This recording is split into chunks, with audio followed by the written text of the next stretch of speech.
Hello guys, welcome to the channel. हम आज start करेंगे God of War. God of War start करने के पीछे एक सबसे बड़ा रीज़न है क्योंकि इसमें एक आउल के बारे में बात हुई थी OWN में। आउल का मतलब है एंथ्रोपोलॉजी में आउल को बहुत बड़ी इंपॉर्टेंस दी गई है। आज हम पढ़ेंगे क्यों आउल ज़रूरी है, क्या इसके फ़ायदे हैं। ये पैटर्न डिटेक्शन कर सकता है, इसलिए निकोलस तालिब की ट्विटर प्रोफाइल में इसकी फ़ोटो है। और हिंदू गॉडेस लक्ष्मी के साइड में भी आउल की बहुत बड़ी एक फ़ोटो है। इसके पीछे क्या रीज़न है? इस आउल का मेंशन गॉड ऑफ वॉर में भी है। ऑल्सो मैं ये वीडियोस क्यों बना रहा हूँ, क्योंकि एक बैकग्राउंड नॉइस जो होती है ना, वो फ़िल्टर आउट होती रहती है। दूसरा, मेरा दिमाग जो है वो स्टिल रहता है। तीसरा, मेरा डिफ्यूज़ मोड जो है वो एक्टिव रहता है, और जो चीज़ कॉग्निशन को ज़रूरी है उसके ऊपर वो काम करता है। और मैं ये नहीं सोचना चाहता कि क्या चीज़ मेरा दिमाग पकड़ रहा है, क्या छोड़ रहा है, ठीक है। और तीसरा पॉइंट ये है कि जस्ट फ्लो करना है हमने, तो इसीलिए ये हम करेंगे start with the God of the war, ghost of Sparta. Let's start. अरे यार, नहीं नहीं नहीं, ये हमने सेव की थी, पता नहीं। चल देखते हैं, नहीं तो फिर करनी पड़ेगी। ऑल्सो अभी हम वीडियो देख रहे थे, तो उस वीडियो में जो बंदा बोलता है कि हमारा जो दिमाग है वो कंटिन्यूसली चीज़ों को कनेक्ट करता रहता है, और आइडेंटिटी क्राइसिस होता है, तो वो आइडेंटिटी को बचाने के लिए हमारा दिमाग जो है फाइट करता है, ठीक है। और वो जो फाइट जो होती है वो आइडेंटिटी को बचाने के लिए होती है, इसलिए एंग्जाइटी होती है। और लेट्स स्टार्ट। हमारे दिमाग को लगता है कि हमारी आइडेंटिटी जो है वो खतरे में है। अच्छा यार, ये किया तो था पार, चलो कोई नहीं। Owl are birds for the older, मरने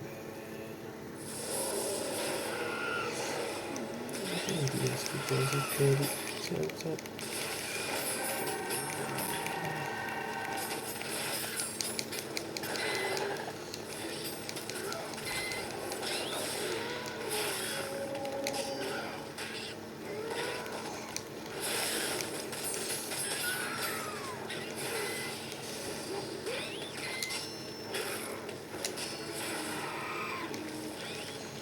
चल मर दिया है।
discuss science and science-based tools for everyday life. I'm Andrew Huberman, and I'm a professor of neurobiology and ophthalmology at Stanford School of Medicine. My guest today is Dr. Bernardo Huberman. Dr. Bernardo Huberman is the Vice President of Next Gen Systems at Cable Labs. Prior to that, he was the Director of the Social Computing Laboratory at Hewlett-Packard. And he is, as his name suggests, my father. Today we discuss various topics in science, including relativity theory, chaos theory, and quantum computing. But I'd like to assure you that even if you have zero background in physics, computer science, or mathematics, that entire discussion will be clear to you as to what those things are and even some of how they work. During today's discussion, we also talk about a life of science, that is, what it is to spend one's life in curiosity, in trying to understand the universe around us and how to understand ourselves. Indeed, today we also talk about neuroscience, how the brain works, and the different sorts of questions that I do believe everybody asks, whether you're a scientist or not. Questions like, where do we come from? Is there a God? What is our use or purpose in the universe? And how is it that we can ponder these super high-level abstract questions about how we got here and what our purpose is and how things work at the quantum level, tiny, tiny bits of things that we can't even see, and at the same time to lead an everyday life that is meaningful and joyful. We talk about this in the context of understanding oneself, in relation to others, family, community, including scientific community, and what it is like to come from a different country. My father immigrated from South America. What it was like to do science in the United States then and now, cultural differences, and of course we touch on some of our relationship as well. How could we not? I must say, for me, it was an immense pleasure and privilege to have this conversation, not just because Dr. Huberman is my father, but because I believe the knowledge and indeed some of the wisdom that he shares will be useful to everybody about what it is to carve one's own unique trajectory in terms of career and life, and at the same time, how to savor the simple, everyday things that make life so worth living. Before we begin, I'd like to emphasize that this podcast is separate from my teaching and research roles at Stanford. It is, however, part of my desire and effort to bring zero cost to consumer information about science and science-related tools to the general public. In keeping with that theme, I'd like to thank the sponsors of today's podcast. Our first sponsor is Helix Sleep. Helix Sleep makes mattresses and pillows that are customized to your unique sleep. Dr. Bernardo Huberman, welcome. Thank you, Andrew. And also would need to fit into a busy schedule. So if you'd like to try BetterHelp, go to betterhelp.com/Huberman to get 10% off your first month. Again, that's betterhelp.com/Huberman. And now for my discussion with Dr. Bernardo Huberman. Dr. Bernardo Huberman, welcome. Thank you, Andrew. And also great to see you, Dad. Same here. I guess no premonition would have foreseen this one. No, absolutely not. And people might notice today I'm drinking out of a mate swim. Out, free, time efficient, and easy to fit into a busy schedule. So if you'd like to try BetterHelp, go to betterhelp.com/Huberman to get 10% off your first month. Again, that's betterhelp.com/Huberman. And now for my discussion with Dr. Bernardo Huberman. Dr. Bernardo Huberman, welcome. Thank you, Andrew. And also great to see you, Dad. Same here. I guess no premonition would have foreseen this one. No, absolutely not. And people might notice today I'm drinking out of a mate gourd, in part in honor of my father's father, who drank out of his loose leaf mate every morning. My first sip of mate was taken on sitting in his lap when I was maybe 4 years old. Yes, In my yeah. Spider-Man pajamas. In any event, let's talk about science. You're born in Argentina. As I recall, because once we had a conversation about it, you had a teacher, maybe it was in high school, who turned you on to physics, which became your field of choice. Yes. But prior to that, were you interested in different subjects? I don't recall if you had an avid interest in academics or you just did it because you were supposed to prior to that teacher. Then we'll talk about him. Yes. I was always very interested in ideas and so on. Science at that time was a bit vague, but I read a lot of philosophy. I didn't understand much of what I read, but nevertheless I kept reading it. I was interested in psychology. I was an avid reader. As a matter of fact, I embarrassed my father, or actually made him disappointed when, for a birthday, I think I was 14 years old, I asked him to buy me the 12 volumes of Freud's writings. Really? And he said, what for? So, but I was very impressed with it. Of course, I couldn't even understand half of what these books had in them. So I was very interested in many things. And I must say to you that my interest in science, in particular physics, doesn't come from the standard thing that you see here in the United States mostly. Namely, I was not a whiz kid in math. I was not one of these people that can really do things very, very quickly and so on. But I was interested because I thought that physics was going to complement my attempt at understanding how the whole universe is put together.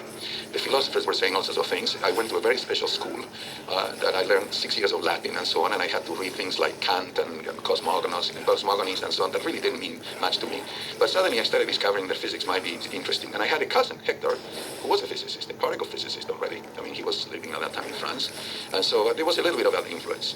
But my interest was in things that had to do with fairly abstract ideas.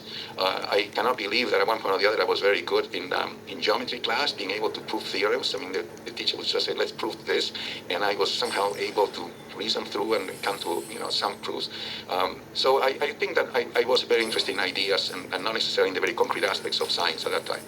Can I ask a question about early schooling? Yeah. So, if I remember correctly, you were born naturally left-handed. Yes. They forced you to learn to write with your right hand. Yes. You went to a very strict schools. Yes. Like military levels of strictness. Almost, yes. This is a very interesting type of education. They have it in France. It's called the Lycée in France. And this is a very special school in Argentina. It was actually founded in the 1500s by the Jesuits. And my father went to that school. And so he wanted me to go there, and my brother went there too. And it's 6 years of a very strict education, mostly humanistic. I learned Greek, I learned Latin, I learned immense amounts of history, which I loved. And there were other courses, French and so on. In French, we had to memorize incredibly long poems that we had to recite. Do you still remember some of them? Because sometimes early memories are embedded so deeply. Yes. And my brother and I sometimes tell each other some of the pieces of these poems. Yes. I'll just say something right now to foreshadow what will likely happen several times throughout today's discussion, which is any time that my father is in the presence of his brother, my uncle, Carlos, they start laughing about jokes that they've been telling over and over back and forth with one another since they were a young kid. So just the mere mention of his brother will bring a bit of a smile and a chuckle to both of our faces. Yes. So I learned a lot of French, and also my parents decided, my mother mostly, that I had to learn French and English, and I went to Alliance Française, where for 5 years I went there. I was essentially the only boy in the class, which was very nice in a way. And in order to graduate, essentially, to be fluent in French. But in the special school I went to, the discipline was very strict, very strict. We were supposed to do things you don't do in the United States. The moment the teacher walks in, everybody stands up, and if you're late and standing up, you're just kicked out of the classroom and things of that sort. But it was a lovely experience in many ways when I reflect on it, because it gave me a humanistic education that has been incredibly useful in my career. Most people don't realize that. I mean, I tend to think of things in a very broad context, and it's because of the education I had. Okay, and I loved the history of Rome, and I learned to recite things in Latin, and so it was I enjoyed that very, very much. My brother didn't actually, and so. You two are very different. Yeah. I have great adoration for Carlos, but you two are very different. And along those lines, I was just about to ask or mention, and some of our Argentine and South American listeners generally, and perhaps even European listeners, might be shocked and perhaps disappointed to learn that you're one of the few Argentines that I know doesn't care much for the game of football, soccer. It doesn't seem to concern you much at all. No. The reasons for that are sort of interesting. I think I've reflected on that because my own wife likes to watch a soccer game. I mean, she's Danish. She likes the European tournaments. I never liked mob behavior. I never liked this whole passionate involvement in these things. I don't know why. I was never, able to understand it. To the point that I never went to a soccer game till the week before I left for the United States. My brother insisted that I had to go to a soccer game, and. This is sort of embarrassing, but at one point or the other, someone, there was a good goal, and so I stood up and said, this is great, and I turned out I was on the wrong side of the audience, and people got almost violent with me, So, soccer to me is something that I watch, but I'm not passionate about it, right? Yeah, I never really felt that it was that interesting. Although, I was in a rowing team, I learned boxing, I did a lot of sports, but I don't like that much of spectator sports, like tennis. I played tennis since I was a teenager. I'm not a spectator sport fan either. The other day, someone asked me what my favorite sports team is. You'll like this. And I said the Harlem Globetrotters, because they're undefeated. They have the best record. And that was actually the one professional sports team game you took me to when I was a kid. We'd always go see the Globetrotters. Yes. They're undefeated. Yes, unbelievable. Yes. My father took me to see them too. They're fantastic. Yeah. I love it. So your father was not a scientist. No. Your brother is not a scientist. And you were fated, according to them, to join the family business. But then you had a teacher who exposed you to physics. To physics and to the notion of being authentic in what you want. There were two parts to it. He was a very interesting and tormented man, I felt. But it was very interesting. He would come into the class, most of the students, really didn't care what he was saying. And so I was fascinated, not only by what he was saying, but his whole personality. But I need to say something here that is important. I also was rather irresponsible. You see, I grew up in a family, a well-to-do family, that I never thought how I was going to make a living. So it was easy to be interested in science or anything because it's what you do. Yeah, you're interested in culture. You read books. You do things. But my father used to say, "What are you going to do once you graduate? You don't want to start teaching in elementary schools or something of that sort." My brother used to say, "If he does physics, I'll have to support him," because he still says that. So scientists were considered poor. Poor, yeah, they couldn't get a job. I mean, science in Argentina. Argentina has a big tradition in medical sciences, I think 2 or 3 Nobel Prizes and so on. But in physics, they produce some very good physicists. One of them lives in the United States. I mean, he's very, very famous, Madsen. I haven't met him, but I know he's one of the top people in the field. But I just got into this because I was interested. It sounded, fascinating and abstract, and the ideas were so powerful. And I think, I reflected a lot on this, when you're psychologically an adolescent, because my parents made me jump 2 grades, so I was much younger than my classmates, and that created a lot of problems for me. I mean, at the time when you're developing and so on, all the boys were talking about girls and so on. I still was really interested, understanding why the excitement and so on. I was very young, but it gave me a sense of order. Reading a book about physics and understanding that there are laws that tell you how things work gave me a tremendous sense of order and power. So, everything else was a little bit in flow, and the family and my own relationships with friends and girlfriends or whatever. And going back to science, it was just a sense of, and I still remember those days. It was very, very soothing in a way. So it's like a touchstone. Yes. And what grade were you exposed? Like, this teacher was this like middle school, high school? High school. Yeah, I was 13 or 14 years old. Yeah. When I started listening to this, and I said, wow, this is impressive. It's powerful. There are ways to know what's true and what's not true. You just don't speculate on things. But most of this stuff, I didn't really understand. Then I had this cousin of mine, Hector, who was already gone, but I would go to his parents' house, and there were his books, all these incredible books on quantum mechanics, relativity, and I would just take them home, and I didn't really comprehend a lot of the math, but somehow it seemed impressive. It was like looking into a mechanism or something. And I used to take them to school, and one of my teachers once said, you seem to be interested in this, but you don't understand it, so you need to learn it. And he was the one who started pushing me into this. On the other hand, my family was saying you should become a lawyer. Just, my brother and father. And that never interested you? No. It's interesting because now I'm very interested in aspects of constitutional law and so on. When I hear about arguments against, the Supreme Court and so on, I became very interested in law and economics later on. I mean, just to read about it. But what my father was talking about at the dining room table was all about strategies of, getting something done half an hour.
position so you win a case. I mean, I was totally interested in that. क्या लग रहा I'm है? sensing a bit of a theme, which is that social dynamics and what other people do, regardless of whether or not they like it or it earns them a particular living, didn't capture you.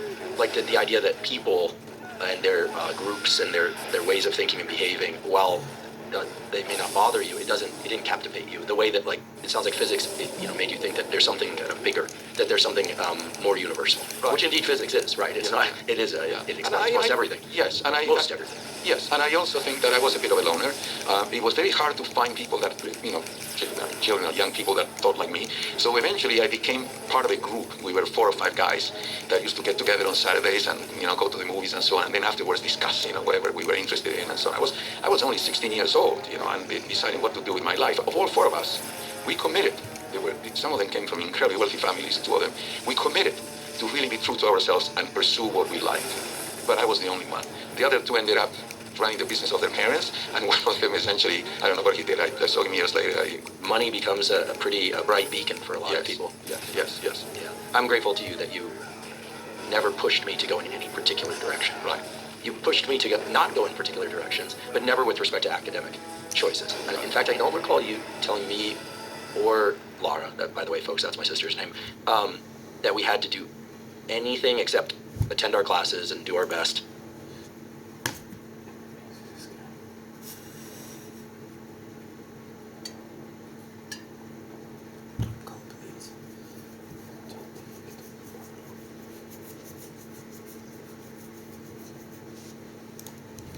But I never felt pushed to go into science. No. Although you had a little bit of a curiosity about it. Animals, and I remember I was going through a period in which I started getting convinced that there was very little to do in physics, and I wanted to change. And one day on a bike ride, I think I was carrying on the back of my bicycle, you were young, you asked me, what is the unsolved problem? And I said, I don't think it's in physics, but it's the brain. And you said, okay, I'll go into that, you said. I'll never forget that.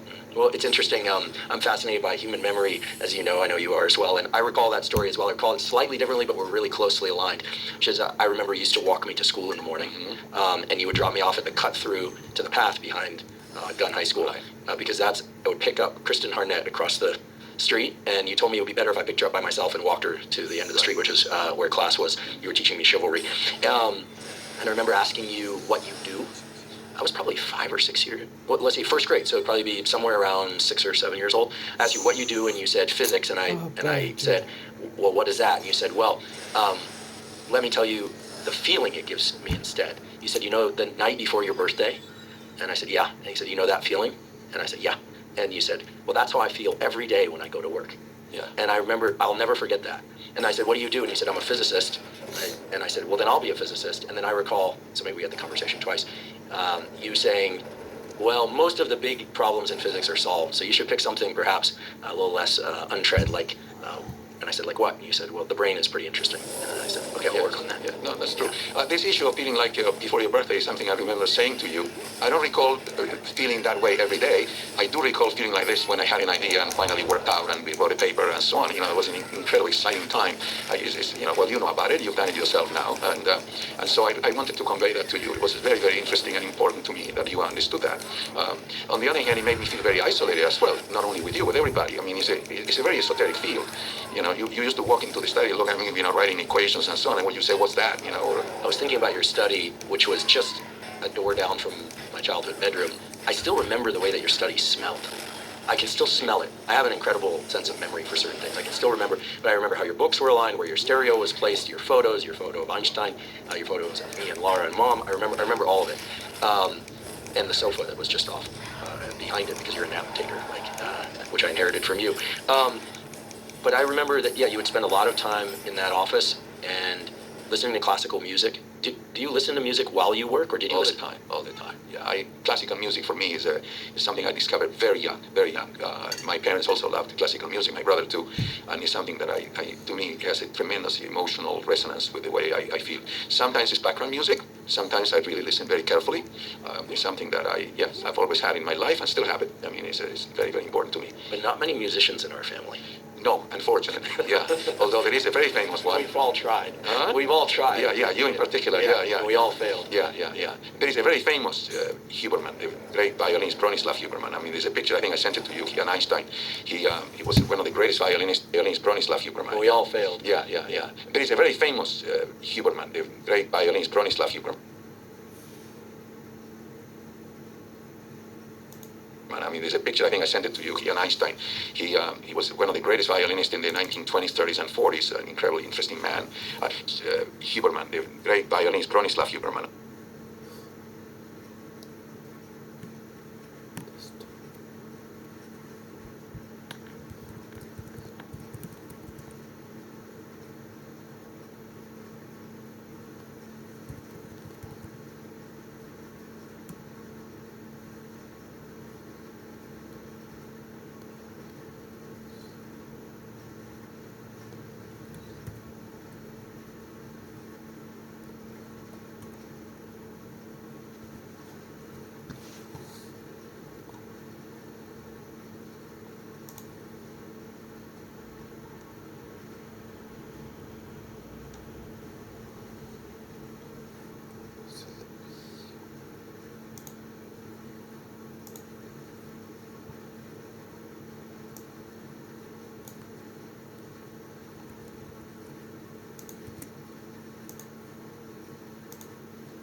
Hello दोस्तों, sociology classes में आप सबका स्वागत है।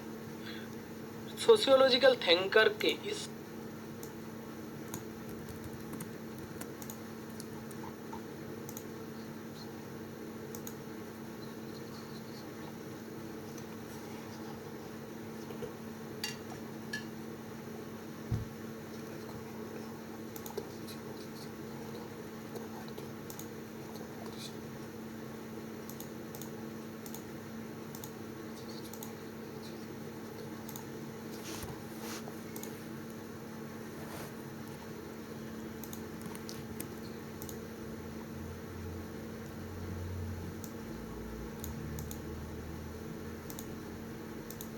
Hello दोस्तों, sociology classes में आप सबका स्वागत।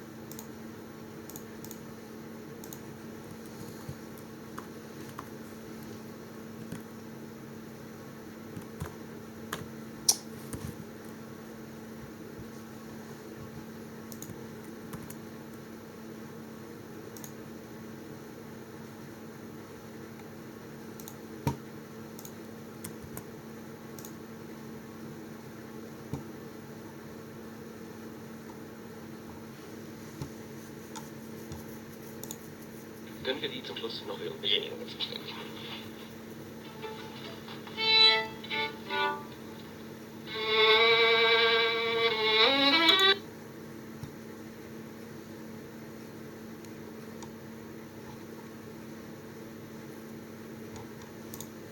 Können wir die zum Schluss noch irgendwie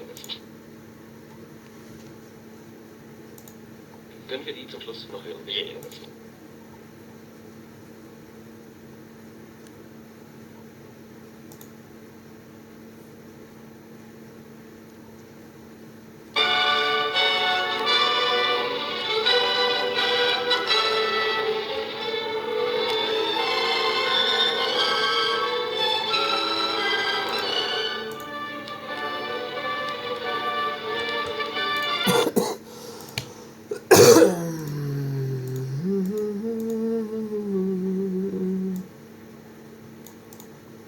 there's a picture, I think I sent it to you, he and Einstein.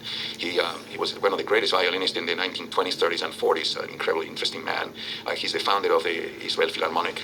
And that's one of the reasons that the name Huberman is in some street in Israel, that because of him. But Are we related to him? Unfortunately not. Which explains the lack of musical prowess in our Yeah, family. yeah. We all love music, but none of us are good No, musicians. right, yes. Except my cousin Diego. Diego, he has a perfect ear, so he can really do interesting things, yes, yeah. So going back to your childhood, this teacher, Yes. right?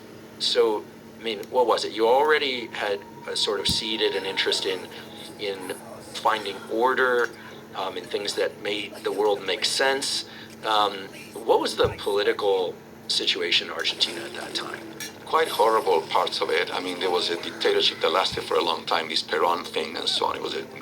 He was really a follower of Mussolini and people of that sort during World War II. So what did that mean, like, out in the streets? Like, you grew up in the heart of Buenos Aires, Yes. but, like, what did that mean in terms of, I mean, was there poverty everywhere? Were people, I mean, was there violence? I mean, what does it spell out to? Well, it was a very oppressive regime. I mean, you had to be careful what you talked about. You know, in my family, like most of that social class, we had maids and a cook, and so you had to be very careful what you said. Because they would run that information back. Absolutely, and people, and your grandfather, my father, at one point there was prevented from coming to visit me in the United States because he was classified as a communist because he did not join the Peronist party. Okay, for the record, we are not communists. We are both big believers in capitalism. He's sitting here at this table. Yes, right. yes. So no, and so it was terrible. It was a terrible time.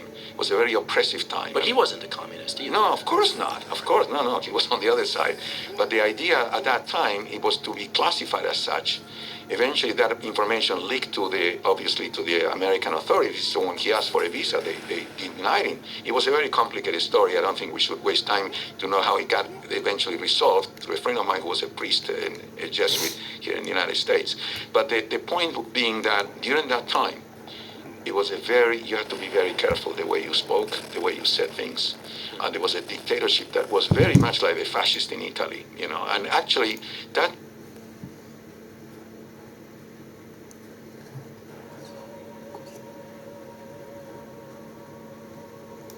dictatorship lasted until a few years ago because, as you know, perhaps you heard, the new president we have is one that actually ran against this whole ideology, Peronism and so on. Milei, yes. So I was not political at all, but you had to be careful. But it was a funny time. And when he was overthrown through a military revolution, you know, my parents were, you know, delighted, and I remember the celebrations and so on. But that was considered the minority that was against him. You know, it was a social class movement. The working class was behind Peron and what he promised and what he gave them.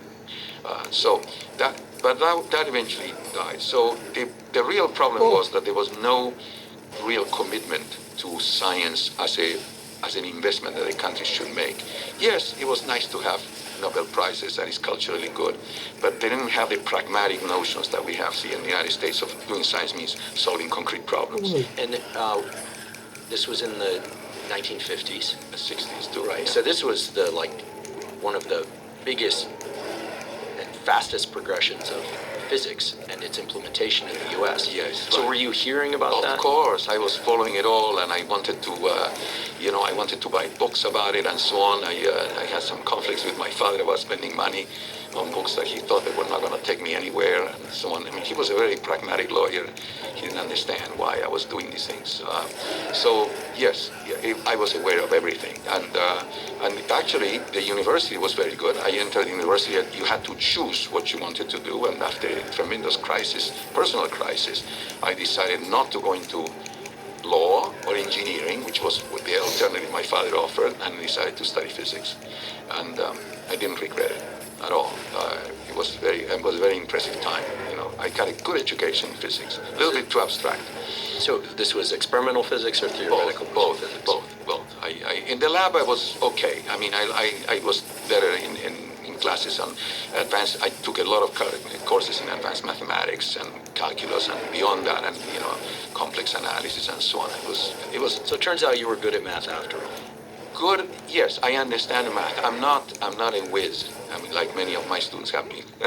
I had guys that can do incredible things. That I can do them, but slowly. Okay, I understand. Yes, yes. But yeah, physics, yeah, is something that I knew how to be intuitive about it. I had already interesting ideas that perhaps didn't pan out, but yeah, So, the teacher in high school, yeah. were they the one that told you that there was a career in this thing? Yes, he said, you should devote yourself to this if you really care about it. He was a man that obviously he was sort of tormented on many levels and so on. You said that because of the way he carried himself physically? Yes, yeah. He was troubled, but it was interesting, intense man. I still remember his name. He was a philosopher. His name is Eggersland, which is a German name. And he started talking about, discovering, Christianity and what it meant to him and what it is to be authentic and so on. So, and then I had a very large exposure to the great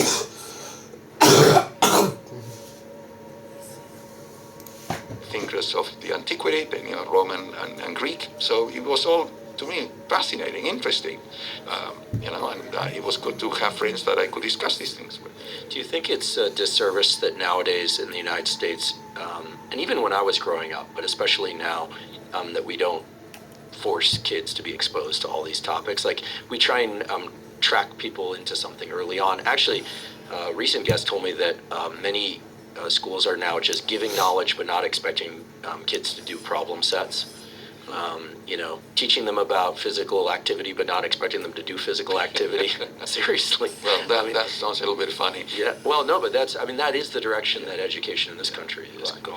I was a visiting professor in France, actually. You live there because of that, in Paris. And I discovered, the French intellectual tradition is also very, very abstract compared to the American. I mean, the English and the Americans are the ones that took physics, and the Russians too, into a very, very practical realm and made progress that are very, very concrete, almost engineering-like. I'd like to take a quick break and acknowledge our sponsor, AG1. AG1 is a vitamin mineral probiotic. When I came to the United States, I must tell you, I came as a graduate student at the University of Pennsylvania. Let's talk about that. So how did you end up getting into the United States as a graduate student? You applied. Yeah, I was graduating, and the future looked rather gloomy. I had a girlfriend whose father was very wealthy, and she said, "No problem, you're going to work for my dad," and he got a factory or whatever. Why do I feel like that is not the kind of offer that you'll go for? No, not at all. Not at all. I've never known you to work for anyone except you. Yeah, in a way, I'm a bit the same. Yeah. So yes. I just the idea of running a business was not. I was truly idealistic and irresponsible too, but I had a cousin who was already, got his PhD in theoretical physics at Columbia University, was a professor in France, in Sweden, and so on. So I felt that perhaps I should go to the United States. And so I started applying to this. And my father was saying, I won't even help you with this. He didn't like, my parents didn't like it. I was very close to my family in many ways. And so I applied to many places. I remember being accepted at I think it was Cornell, and I said, "Oh, New York, that's great." Till someone said to me, "You have to take a plane to go to real New York." Yeah. I mean, you love New York City. Yeah, Ithaca's not for you. Right. So in any event, I got it this very, very nice fellowship to go to University of Pennsylvania, which is Who was the fellowship from? The Navy, the United States Navy. Yeah, I'm very grateful for that, and I actually wrote that in my PhD thesis. I was very grateful, and I think it was incredible that they were supporting that kind of research. They wanted to bring you to the U.S. to build weapons? No, not at all. I came to the United States working for Professor Bernstein, who just died at the age of 100 or 101, and no, but I was supported by the United States Navy. It was a fellowship at the University of Pennsylvania. But I remember in my first interview with some of the teachers, professors, there I am talking to them about the foundations of quantum mechanics, and the guy says to me, let me give you an interesting problem. You have a ping pong ball, but instead of being a classical ping pong ball, it's a quantum one. Could you tell me at what heights will it bounce? I had no idea what to do. I had no sense that you could turn all this knowledge into something implementable, practical, and so on.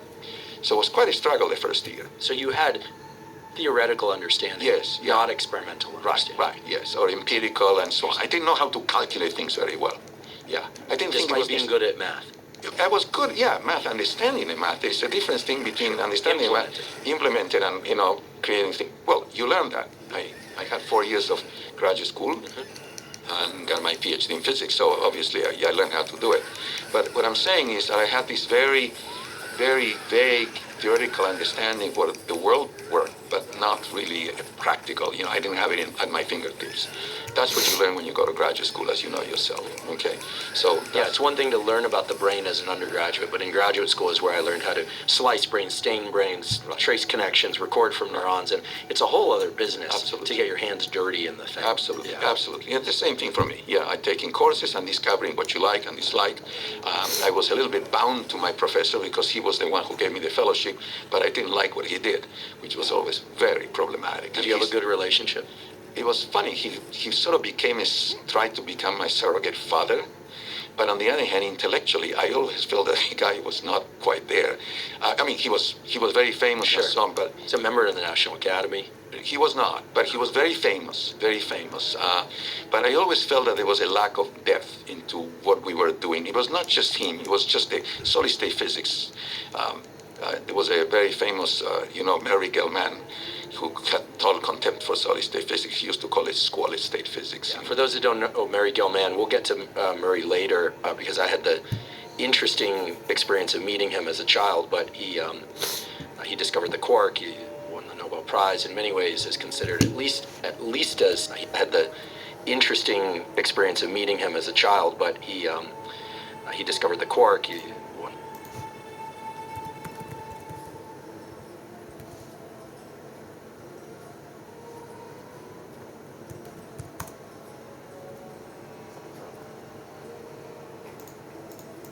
The Nobel Prize in many ways is considered at least as superb a physicist as Feynman, maybe better. Yeah, lesser known, but among physicists, would evoke great fear in everybody. We'll get to Murray in a little bit. So, did you enjoy graduate school? Yes, but it was incredibly hard, very hard, the first year in total. And also, personally, I was very lonely. I was transplanted into a whole different world. Philadelphia is not a city I would recommend to many people to live in. I escaped every weekend to New York, and my professor was always upset about that. And you went from being pretty well off financially to basically having no money. I had no money. I lived on very little money, as a matter of fact, yes. My parents, my father felt that, okay, this is what you're going to do. You're going to survive on this. They paid for a ticket once a year to go back to visit. And it was incredibly nice and soothing to be back, to be taken care of and everything else, the life in the family. And then going back again to Philadelphia and the reality of just being a student. Unlike many people and foreign students that were with me and other places, I did not enjoy, it was quite a cultural adventure for me to meet people from all over the world, to learn I became very close to a Japanese postdoc, a very interesting man. But I was quite miserable. And So this was in the mid-60s. yes, late 60s, yes. Yeah. I did not like my life there at all. I lived for 4 years. I didn't have a single girlfriend or anything. I dated and so on, but I just felt that I was transplanted into an environment that I didn't like. Okay, and and on top of that, my conflict with my advisor was not serious because they were not overt, but they were there all the time. That can be tough. For those listening, the relationship to your graduate advisor is a potentially wonderful, a potentially hazardous one because they exert enormous control over your future, not just through letters of recommendation, but opportunities. And I got lucky in that sense. You were very lucky, yes. My advisor was the kind of person that if you went out to dinner with him, he ordered for you. Are you kidding me? I'm not kidding. He was that kind of guy. He would take the whole group to a Chinese restaurant, and before you said, I don't like this, he just ordered. Once he took me for a whole weekend to his summer house to finish a paper. The guy couldn't finish a paper, and it was a mess. And his daughter was there. She was 16 or 17, and she said, "Are you two gonna talk physics?" I was gonna say, "No, let's go for a walk." He said, "That's all we're gonna do." But the physics consisted in him regurgitating whatever we were doing. I remember I was so miserable, looking at my watch, saying, "How the heck do I get out of here? I didn't have a car." So I was sort of his prisoner from Friday to Sunday night. So it was hard for me. I never really felt that happy. On the other hand, I had no other options at that time. Okay, so, but then as soon as I graduated, I got out, so. I was just thinking about how different your graduate school experience was from mine. I delighted in my advisor, as you know. Yes, she was amazing. Fantastic people. Yeah, yes. I got lucky. And I got a lot of that from you, which was to, for those who don't know, I left a program at Berkeley, which everyone thought I was insane. Insane to leave Berkeley to go to Davis. That was my choice. But I remember what you said. You said, how big is your incoming class at Davis, right? Because by all standard criteria, Berkeley is the better institution. Davis is great, but Berkeley's considered exceptionally strong. And I said, there are three of us. And you said, well, either you're making the best decision of your life or the worst mistake of your life. And then I think you asked me what was driving the decision. I said, well, there's this person there. Her name is Barbara Chapman, and she just seems to be working on things that if I don't work on these problems, I'm going to regret it. And I can't imagine working on anything else. He said, go for it, which I really appreciate because any parent, if I were a parent and my kid said, I'm going to leave Berkeley and go to Davis halfway through a PhD and start again, I think I probably would have balked. So. Well, Barbara also played a very, very nice, supportive, emotional role in your life. I mean, it was obvious that she had tremendous preference for you. Yeah. You were like her son in many ways. I smile and well up a little bit only because, well, she passed away young, but she's just an amazing person. So I feel very blessed for that. That wasn't your experience with your advisor. So during that time, I did want to ask about this. I asked about it being the mid to late 60s because it was the counterculture movement. Yes, right. And one thing that people should know about you, I'll just offer this up, is that in the entire time I've known you, which is a while now, you've been very clear, like you never had any interest in recreational drugs. Never did them. No. Even though that was super common then. Yes. I've never seen you have more than a glass of wine. Yes. You've never been drunk in your life. Never. And you don't like football despite being from Argentina. It occurred to me on the drive over, like peer pressure is just not something that impacts you. You're not going to do something because people around you are doing it. Well, no, you're absolutely right. I always felt this sense of uniqueness or whatever. But I became very humble because of it. I'm not arrogant. It's not that I feel that others are worse and so on. But yes, when I came to the United States, there was a decision I had to make, which is I remember explicitly thinking about. It was the first time that I was beyond the control of my parents and family and the social environment in which I was in Argentina. So you could do whatever you wanted. And I was not the only one who came. There were 3 or 4 brilliant mathematicians and physicists that came with me. And I saw them within a year just losing it all. One of them never graduated. They got into drugs. They moved to the village in New York, and they decided that was the life they wanted to have. Problem is that 10 years on, what are you doing, right? I mean, getting to be an old hippie is not that interesting. So I really had that notion at that time that I needed to be very disciplined. And I had to internalize a set of values and to ask myself what I want and what I don't want. And so, yes, indeed, I used to go to parties. To me, it was quite a surprise. In New York, Philadelphia, people smoking pot and all sorts of other incredible things, getting drunk and so on. It was something that I would say, no, thank you, and that was it. And I felt quite okay with it. And I never felt the need to satisfy a group of people that were like this in order to be included. There's only one person that I've ever met in my entire life, now that I'm 49, I can say things like now that I'm 49, who has never been drunk, never done drugs, basically has never really had a sip of alcohol except for once, and that's Rick Rubin, my good friend, who's I like your meaning. Yeah, by all standards is probably the greatest music producer of all time across a dozen different genres, yes. Right? Not just rock and roll, but classical, country, all this. And I once asked Rick, you worked in music where drugs and alcohol are everywhere, or at least used to be, and he just said, yeah, it never really interested me. I could be around it but not participate. Yeah. And so the two of you are the only people I know that have ever had that kind of relationship to what's going on around you where you don't feel pulled into it. And also didn't understand, for